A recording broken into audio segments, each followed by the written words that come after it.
Spoštovane gledalke, spoštovani gledalci, lepo pozdravljeni na kanalu Televizije AS. Tokrat smo v središču Slovenije, v Ljubljani, na Zdravniški zbornici Slovenije, da se z šefico Zdravniške zbornice Slovenije, gospod profesor dr. Bojano Bejović, malo kaj več pogovorimo o tej epidemiji COVID-19. Tako da, gospa Bojana Bejović, lepo pozdravljeni pred našim mikrofonom. Pozdravljeni. Pa morda takoj prvo nekako vprašanje, ki zagotovo največ ljudi tudi zanima, pa tudi naše gledalke in gledalce. Kakšno je trenutno stanje z epidemijo COVID-19? Kje smo? Gremo gor, gremo dol ali smo nekje tam? Trenutno hodimo po grebenu, precej prepadne gore. Tudi preglednost ni najboljša, ne vemo, kaj nas čaka, ampak v tem trenutku smo pravzaprav zadovoljni s tem, da nimamo več naraščanja, kar se tiče novih okuženih primerov. Tudi v bolnišnicah pravzaprav ni naraščanja. Tisto, kar nas še skrbi in kar je pravzaprav najbolj obremenjujoče, je naraščanje števila bolnikov, ki potrebujejo intenzivno zdravljenje. To je lahko posledica intenzivnosti vala pred nekaj dnevi in bo v nekaj dneh izzvenelo, seveda, če se ta val okuženosti ne bo ponovno poslabšal.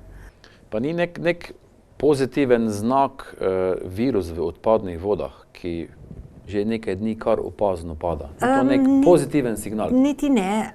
Torej, v nekaterih teh čistilnih napravah upada, v drugih stoji, ponekod se je še malo povečal, tako da prav gotovo je to nek signal, kjer upada, je to dober signal, prav gotovo. To pomeni, da ni več toliko virusa v populaciji, ampak tudi ti podatki ta hip še niso tako zelo prepričljivi v tej tendenci upadanja.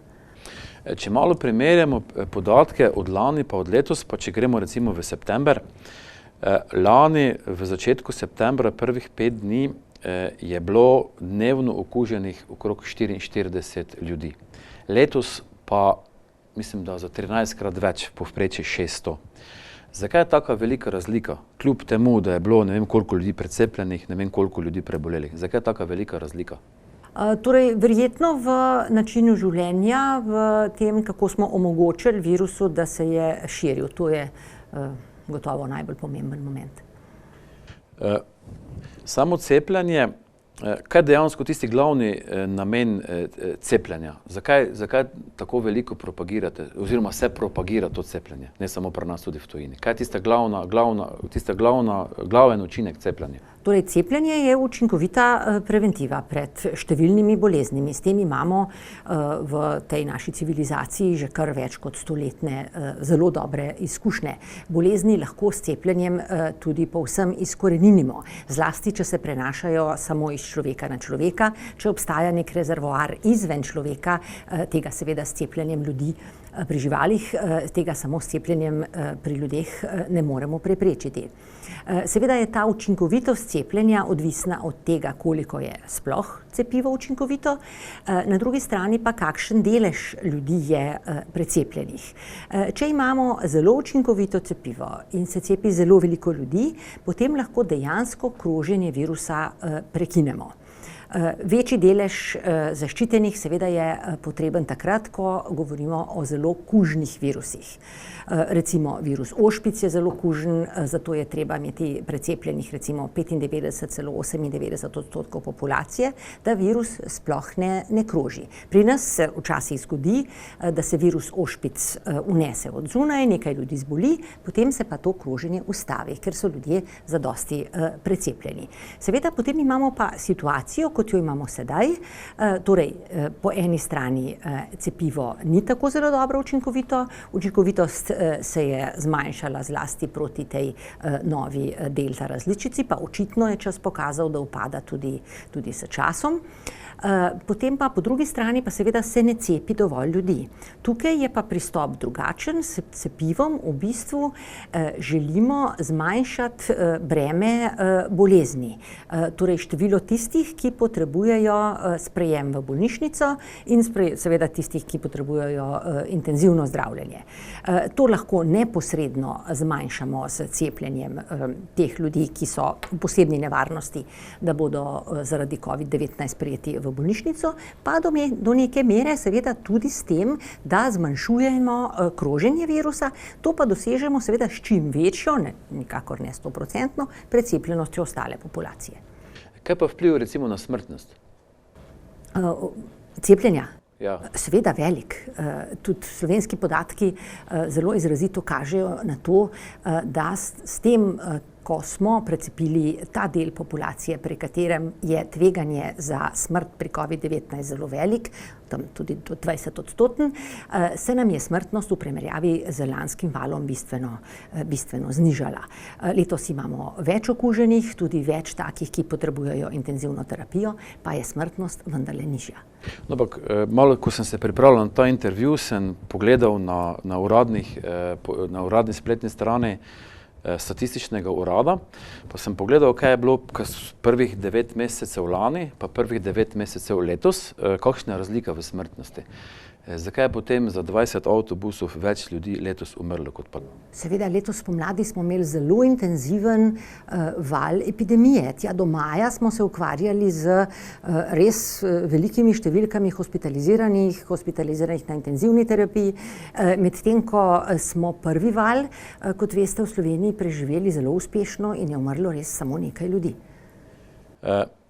Se pravi, veliki problem je seveda, so te bolnice, se pravi, predvsem postelje, pa morda se ta bolezen oziroma ta gripa oziroma ta COVID že širi leto pa pol, pa me zanima, kaj se je v bolnicah uspelo v tem času narediti v smislu tega, da bi lahko te bolnice sprejele imele več hospitalizacij, več intenzivnih postelj in pa seveda, da bi bilo na razpolago tudi več ustrezno usposobljenega kadra. Ta prvi del seveda je bistveno lažje narediti in ta se je v bistvu organiziral. Opreme v bistvu imamo dovolj, tudi praktično vse bolnišnice smo si organizirale neke posebne prostore, skratka nek način, kje hospitalizirati bolnike s COVID-19, seveda tako, da ne ogrožajo drugih bolnikov. Bistveno večji problem pa je kader, seveda. Slovenija v zdravstvu ni bila dobro preskrbljena z kadrom že pred epidemijo, in sedaj seveda je situacija še slabša. Namreč zlasti za bolnike, ki potrebujejo intenzivno terapijo, pa tudi za tiste, ki so na navadnih oddelkih, je potrebnega kar veliko kadra. To so hudo bolni bolniki. Za ilustracijo recimo 10 bolniških postelj na oddelku za intenzivno terapijo potrebuje 8 zdravnikov in 50 medicinskih sester, da se lahko vzdržuje 24/7, se pravi službo, skrb za te bolnike, ki to skrb potrebujejo vsak trenutek. In seveda toliko tako usposobljenega kadra, da lahko dela na oddelkih za intenzivno terapijo, je nemogoče dobiti. V Sloveniji seveda so potekali različni, tečaji, še vedno potekajo recimo tečaji umetnega predihavanja za zdravnike, ki že imajo neke osnove. Ampak vendarle to niso znanja, ki se lahko pridobijo na kvaliteten način na nekem tečaju, ampak gre za kar dolgoletno usposabljanje. Zdravnik, ki dela na intenzivni terapiji, opravi najprej bazično specializacijo in potem še 2 leti specializacije iz intenzivne terapije. Skratka, nemogoče je ta kader pridobiti, kvaliteten kader, ki bi bil opravljal delo na taki ravni, kot je razumljivo, kot bolniki v Sloveniji pričakujemo v tako zelo kratkem času. To ni samo slovenski problem, ti problemi so povsod po svetu, seveda pa so recimo zlasti z posteljami, torej vedno govorimo o kadru, ne, pri teh posteljah, ne o železu, bistveno bolj preskrbljeni v nekaterih evropskih državah. Po statistikah, ki smo jih gledali na začetku epidemije, ko smo se te situacije seveda bali in zavedali, smo videli, da je Slovenija po preskrbljenosti z posteljami za intenzivno terapijo na spodnjem delu lestvice Evrope. Zdaj, pa me popravite, če sem mogoče dobro zračunal, mislim, da bo leta 2019 smo imeli v Sloveniji na 100 000 prebivalcev 8 intenzivnih postelj, v Nemčiji pa 34. Imam? To je to.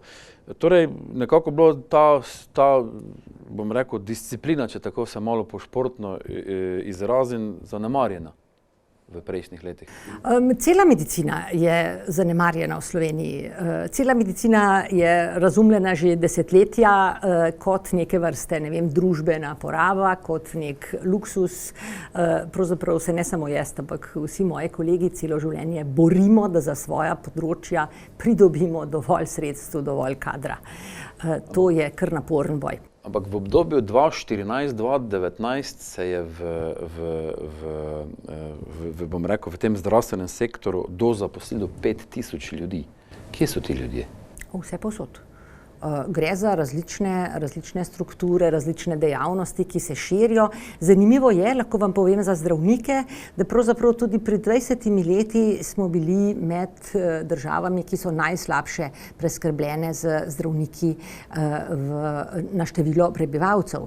Potem se je to število tudi v Sloveniji povečevalo, ampak seveda razvoj medicine je šel naprej, število zdravnikov se je povečevalo tudi drugod zaradi tega in mi smo še vedno ostajamo na repu, na slabih številkah. Ampak nekako bolniške postelje so pod EU povprečjem, zaposleni pa so nad EU, število zaposlenih je pa nad EU povprečjem. Torej, tukaj so precejšnje razlike med posameznimi profili. Moram reči, da pri zdravnikih smo globoko pod EU povprečjem, medtem ko pri medicinskih sestrah je situacija drugačna. Res pa je, da je odvisno od tega, kako se medicinske sestre dobesedno, da rečem, štejejo, ali gre za srednje medicinske sestre, ali gre zdaj za ta korak naprej diplomiranih medicinskih sester, ki jih pravzaprav stroka zdravstvene nege vidi na bistveno več mestih kot v preteklosti. Ogromno zdravstvenega kadra dela v sosednjih državah, tako v Avstriji kot v Italiji. Imate morda kak načrt, kako te kadre privabiti v ta naš sistem? To je težko načrt zdravniške zbornice. Zdravniška zbornica pač nekje zastopa dobrobit zdravnikov. Jaz mislim, da mora nekako družba razumeti, da zdravnike potrebuje in da jih mora z znanimi mehanizmi zadržati v Sloveniji. Kolegi, ki odidejo drugam, govorijo o dveh motivih. Prvi je prav gotovo finančni. Pri nas specialist, ko konča specializacijo, mislim, da ima 2 minimalni, 3 minimalne plače, skratka to razmerje se ni spremenilo oziroma se je celo poslabšalo od 90-ih let. Druga stvar, o kateri pa pripovedujejo kolegi, je pa organizacija dela. Že prej sem omenila, da se pravzaprav na vseh svojih področjih borimo za to, da imamo urejene razmere, da imamo aparature, da imamo kader. To je v Sloveniji precej neposredno na zdravniških ramenih. Ta organizacija, da tako rečem, upravljanje zdravstva šepa in zaostaja za potrebami sodobne medicine. Sami ste rekli organizacija, pa nekako sem pridobil podatek, pa verjetno vi to bolj veste, da bi naj 10% teh zdravnikov pa medicinskih sestrah delalo sedaj direktno na COVID-e. Je ta podatek ta pravi? Veste, da ne vem tega podatka, ampak prav gotovo. Zato, ker če pogledate, da imamo v Sloveniji približno 7500 akutnih bolniških postelj in imamo zdaj recimo 1200, blizu 1200 hospitaliziranih bolnikov za COVID-19, lahko izračunate, kakšen delež kadrovskih kapacitet pripada zdaj COVID bolnikom. Če gremo sedaj nazaj na epidemijo, oziroma na to COVID bolezen, že 2-krat smo razglasili epidemijo v Sloveniji. Zakaj se tudi tokrat ni? Ker vemo, da številke so pa vseeno do sedaj največje. Ja, torej beseda ima recimo temu 2 pomena. Eden je ta strokovni, prav gotovo smo sredi epidemije, tudi ko smo preklicali epidemijo 2-krat do sedaj, seveda je bilo težko ljudem dopovedati, da zdaj pa to ne pomeni, da snamemo maske, pa da se začnemo družiti na velikih proslavah, ker epidemija v resnici še traja. Potem je pa ta, kako bi rekla, upravno-politični del epidemije, ko pa se razglasi epidemija zato, da obstajajo neke, kot so me naučili, pravne podlage za to, da se lahko uvajajo določeni odloki, ukrepi in podobno. In tukaj je očitno vlada oziroma država presodila, da v tem trenutku pri teh ukrepih, ki so sedaj v veljavi, razglasitev epidemije ni potrebna. Je lahko tudi vzrok, da je državna malha pri kraju? Prav gotovo, namreč razglasitev epidemije po kolektivni pogodbi za javni sektor, kot so mi povedali, moram reči, to ni tako moje področje, pomeni dodatek pri plači tudi tistim, ki z epidemijo nimajo popolnoma nič. In to je v kritičnih časih seveda nespametna poraba denarja. Ampak zdaj vseeno, tu je določen del zaposlenih, oziroma ki delajo seveda direktno z COVID bolniki, tu verjetno so kakšne dodatke? Nekaj so, ampak jaz mislim, da tukaj pa niso zadostni. Da ta delovna mesta bi bilo pa treba finančno zdaj res podpreti. Pogoj PCT, prebolel, cepljen, testirane, ki je pač v uveljavi, sedaj, vse posod se tudi preverja, kar strogo, ni usmiljenja. Ampak vseeno, tu tisti, recimo, ki niso cepljeni, se pač testirajo in vidiš, če je recimo okužen in se ga pač izloči. Ampak zakaj se pa cepljenih recimo ne testira, če vemo, da zbolevajo, da širijo okužbe? Zato, ker zbolevajo v bistveno manjši meri kot necepljeni. To je bistveno. Torej, zato ni smiselno, da bi nasplošno predpisali testiranje tudi pri cepljenih. V posebnih situacijah, kjer pa gre za kakšna tesna zbiranja, recimo mi se tukaj pogovarjamo o kakšnih izobraževalnih dogodkih za zdravnike ali kaj takega, kjer smo seveda praktično vsi cepljeni, tukaj je pa smiselno tej cepljenosti dodati tudi testiranje. In to testiranje dobesedno na vratih tega dogodka, zato da zagotovimo, da ljudje, ki pridejo v ta prostor, res niso kužni. Zdaj, seveda, če se bo sčasoma izkazalo, da bo cepljenje, kar se tiče okužbe, se pravi tega epidemiološkega momenta prenašanja virusa naprej, še slabše učinkovito kot danes, potem bo verjetno smiselno tudi testiranje cepljenih, ampak v tem primeru pa mislim, da bi bilo še bolje, da bi se ti dvakrat cepljeni, ki so sedaj seveda bolj občutljivi za virus, kot so bili recimo poleti, cepili še enkrat. S tem bi v bistvu po do sedaj znanih podatkih svojo zaščito dvignili nazaj na teh 90%. Zanimivo je to, da recimo Islandija testira vse. Mi smo imeli tudi prispevek, smo z eno gospo, ki tam dela, tudi se pogovarjali in ona je rekla, da oni testirajo vse. Ja, to se pravim, to je ena možnost, ne. Vedno se pa seveda tehta, kako je en ukrep izvedljiv in na koncu tudi koliko stane, ne. In testiranje necepljenih je prav gotovo smiselno in ga je smiselno, da tako rečem, plačati iz neke državne, neke skupne blagajne. Pri cepljenih je ta možnost manjša in zato pač se vložek ne povrne tako dobro, kot če se testirajo necepljeni. No, morda pri teh cepljenih imamo mi eno tako, bom rekel, pri bližnjih sorodnikih eno tako izkušnjo, kjer so vsi cepljene in je žena prinesla iz šole domov ta virus in so vsi zboleli v roku enega tedna. To je ena taka mogoče primerjava, da se to nekako tudi... Seveda, tudi v družinah, recimo to marsikje počnemo, če imate nek dogodek, nek obisk, recimo greste na obisk k sorodniku, ki je posebej ranljiv, tudi če ste cepljeni, se je danes smiselno testirati. Ampak mogoče pri nas problem, da se je večina ljudi šla zato ne cepiti zaradi zdravstvenih razlogov, ampak cepiti zato, da nimajo teh ovir. In če bi jih zdaj silili v testiranje, bi imeli revolt. Tudi to bi, seveda so taki ljudje, kar nekaj jih je, ali pa zato, da bodo lahko šli nekaj z avionom ali nekaj podobnega na neko potovanje. Tukaj bi lahko sprožili tak revolt, zato se mi zdi zelo smiselno, da ostanemo tukaj, kjer smo. Na eni strani seveda je prosto dostopno testiranje, ki je tudi PCT pogoj za nekoga, ki ni cepljen. Sicer se pa priporoča, kot sem vam razložila, da se ljudje sami testiramo, kadar smo v situacijah, kjer bi lahko, tudi če smo cepljeni, pa bi bili kužni, povzročili škodo. Potem še okrog cepiv. Zakaj so oziroma cepiva, imajo ta cepiva, ki se uporabljajo, torej Johnson pa... To, kar je registrirano, kar je odobreno. To, kar je registrirano, ampak imajo oni to pogojno dovoljenje ali redno dovoljenje od EME? Od EME zaenkrat samo pogojna dovoljenja. Seveda je pa treba razložiti, kaj to pogojno dovoljenje pomeni. Namreč vsa ta cepiva so šla čez razvojne faze, take kot cepiva pred leti ali pa kot zdravila na splošno. Torej poskusi v laboratoriju, na poskusnih živalih, potem čez vse te 3 klinične faze testiranja, kot jih imenujemo, in so bila predno so bila odobrena, testirana v ogromnih kliničnih raziskavah 3. faze.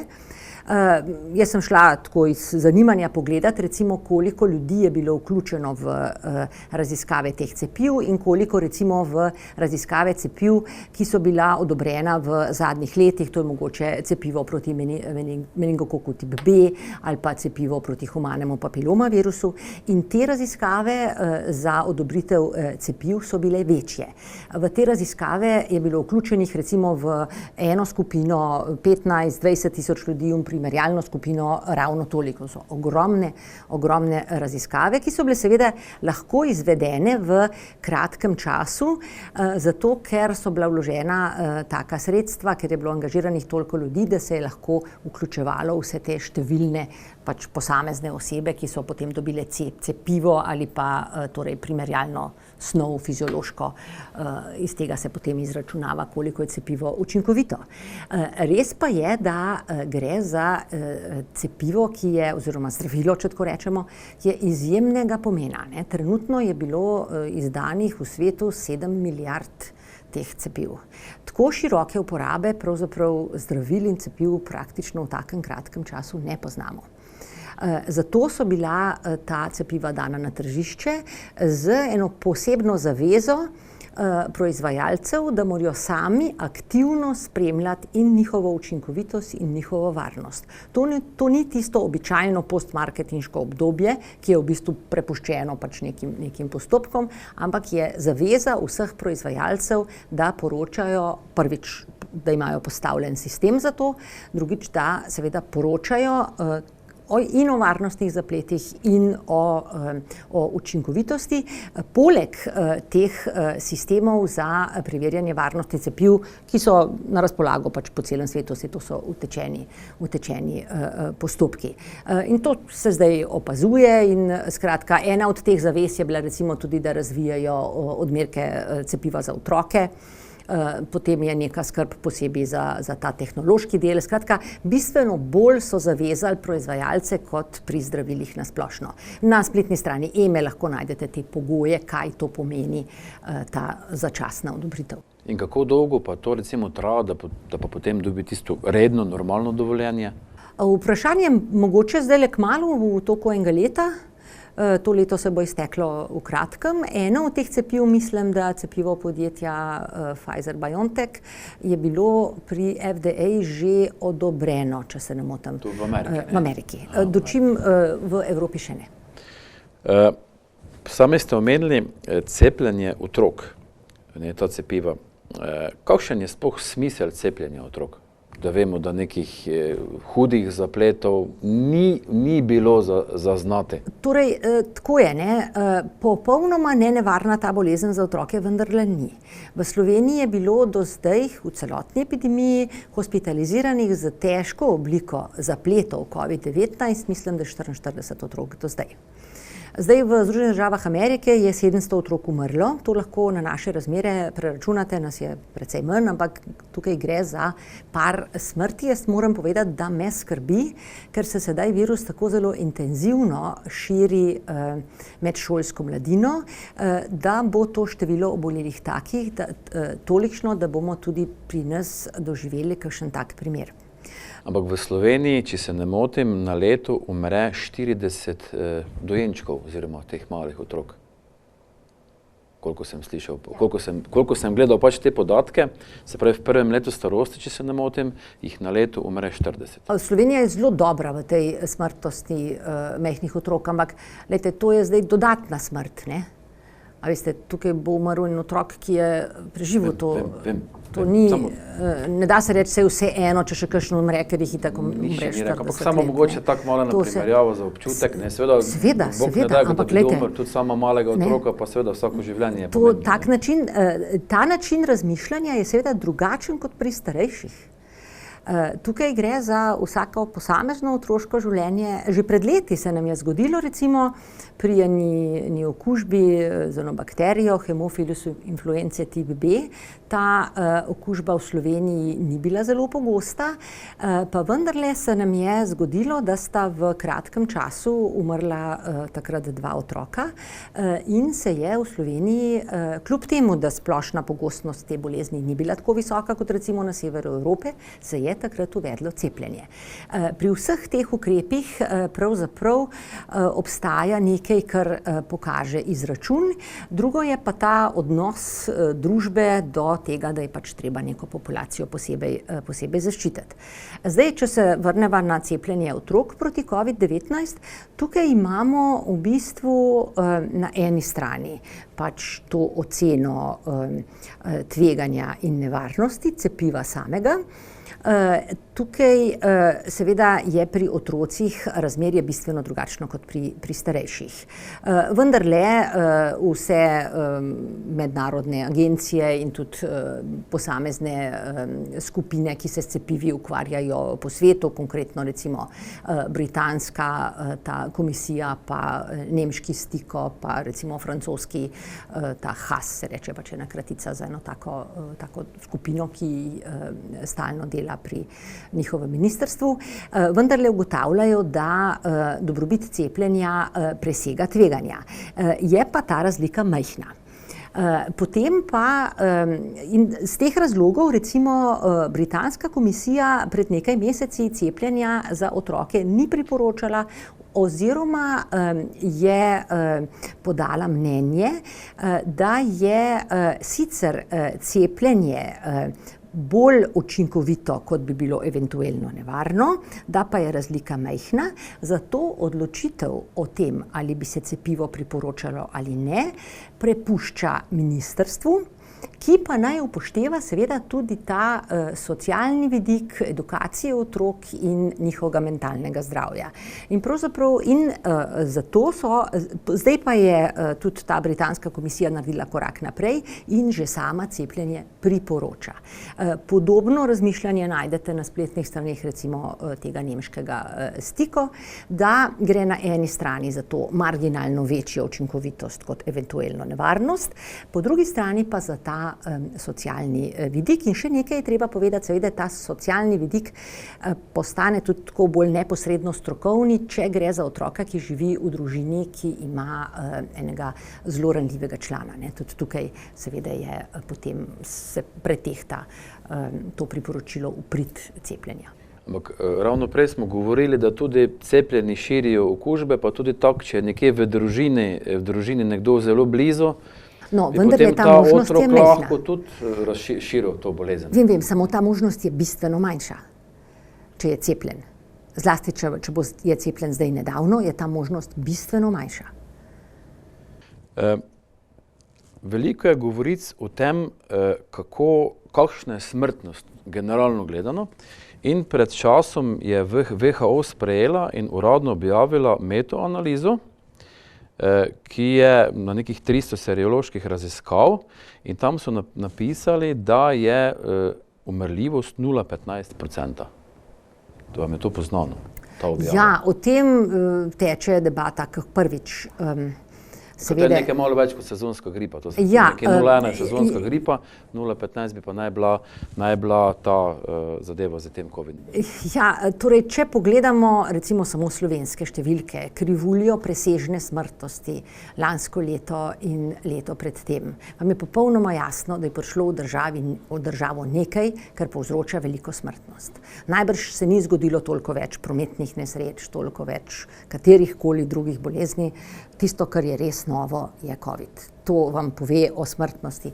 Vsako leto imamo v zimskem času nekoliko večjo smrtnost zaradi letne epidemije gripe, ampak to, kar je povzročil COVID, je seveda to bistveno preseglo.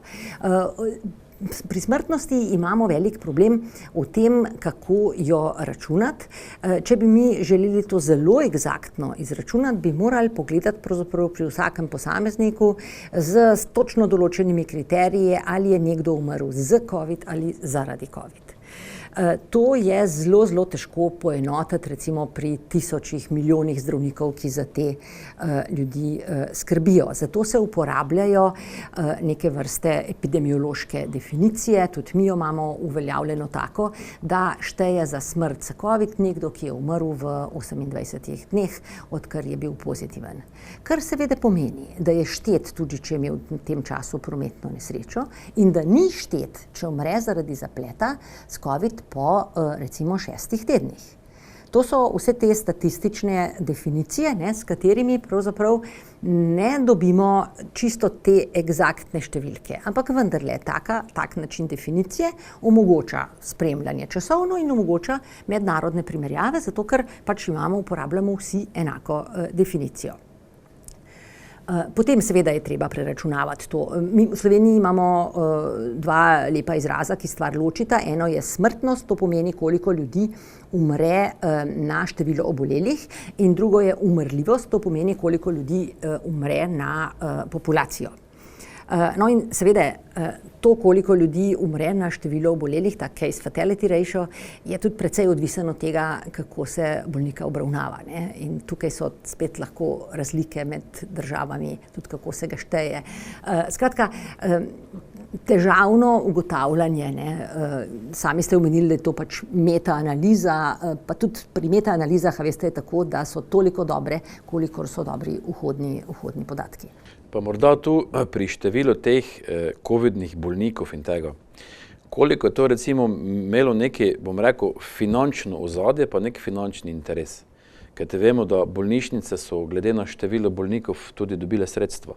Koliko je to bilo lahko možno do nekih stvari, da so mogoče koga pa malo nekako se ve kar nekaj primerov, ki so mogoče malo ne bile številke nekako realne. Ker zanimivo, ko so bolnice šle iz rdečih v črne številke kar naenkrat. Jaz vam lahko končno, zakaj morajo biti bolnice, odkar jaz v službo hodim v rdečih številkah, in to so desetletja. A se vam to zdi normalno?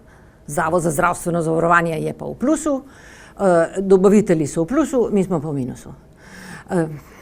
Saj na koncu se ta minus pokrije, ker pač je treba delati naprej, ampak vedno smo pa nekje, kako morate biti v minusu.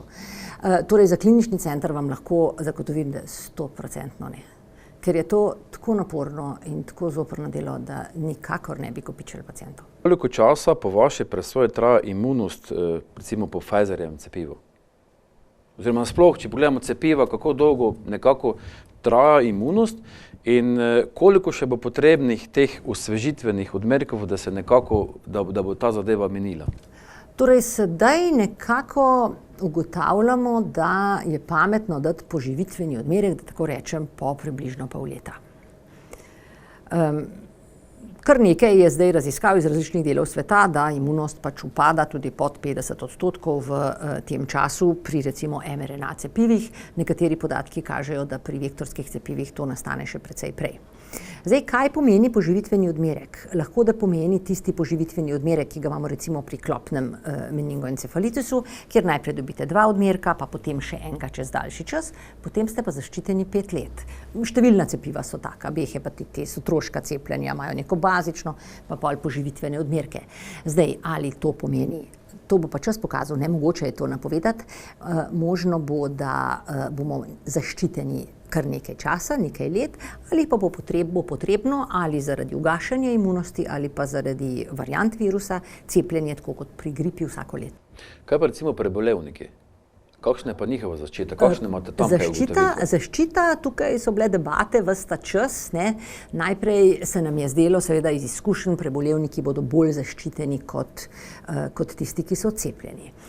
Potem so prišli ven prvi podatki o koncentracijah protiteles, za katere še danes ne vemo, kajšna pomeni, ampak vendarle bile so bistveno večje kot pri prebolevnikih. In se je nekako obračalo neko strokovno javno mnenje, češ cepljeni bodo bolj zaščiteni. Kar se je nam mogoče malo starejšim zdravnikom zdelo, da najbrž to ne bo tako, ker naravna bolezen vendarle sproži procese širše.